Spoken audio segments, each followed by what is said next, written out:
আজকে শান্তার হেসেলে 4 kilo mutton রান্না করব, সেটা দেখাচ্ছি কিভাবে করছি। দেখুন,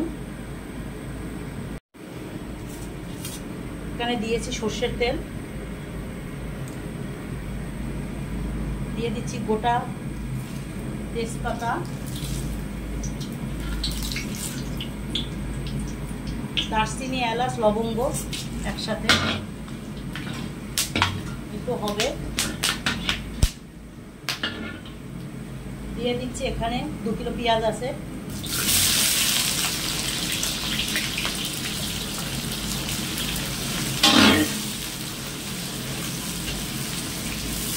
পেঁয়াজটা লাল করে ভেজে নেব। এখানে 100 গ্রাম রসুন দিয়ে দিলাম, পেঁয়াজটা হালকা ভাজা হয়ে গেছে। এখানে আদা আছে 150 গ্রাম,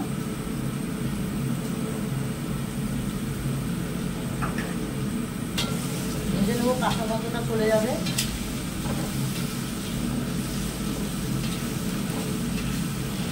পরপর সব মশলাগুলো দেব। এবারে দিয়ে দিচ্ছি এখানে 5টা টমেটো আছে পেস্ট করা, কাঁচা গন্ধ পর্যন্ত একটু নাড়াচাড়া করবো।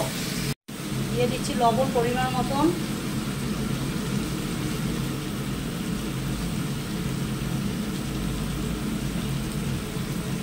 দিয়ে দিচ্ছি এখানে ধনে আছে 50, লঙ্কা, এখানে লাল লঙ্কার গুঁড়ো, এটা কাশ্মীরি লঙ্কার গুঁড়ো, আর হলুদ পরিমাণ মতন দিয়ে দিলাম।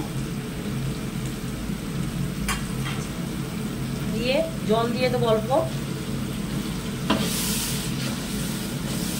মানে মশলা পুড়ে যাবে। ভালো করে কষিয়ে নেব।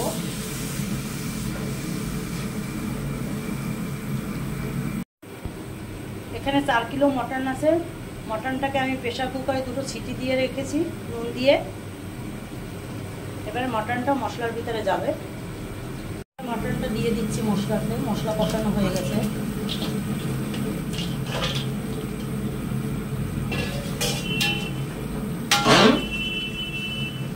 ভালো করে কষবে মশলা, যত ভালো কষানো হবে তত ভালো হবে।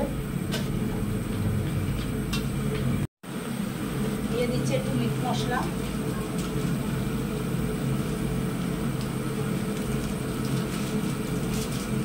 যেটা ভালো লাগে। দিয়ে এবার কষাবো।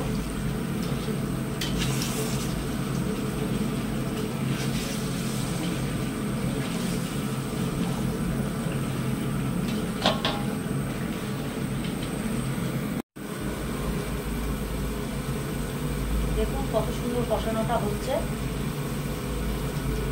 যত ভালো কষাবো তত ভালো টেস্ট হবে, তেলটাও ছাড়বে আরো।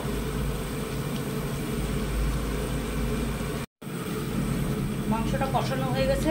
এখানে আলু ভেজে রেখেছি, 30 পিস আলু আছে।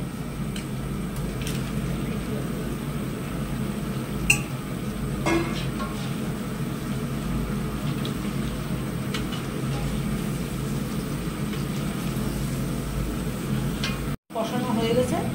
এবার গরম জল করা আছে, প্রেসার কুকারে দিয়ে দিচ্ছি গরম জলটা।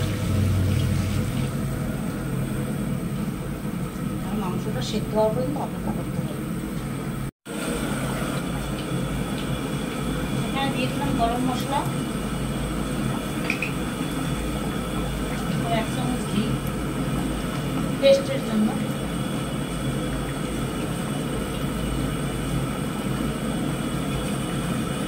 মাংস রেডি হয়ে গেছে, এবার নামিয়ে দেব।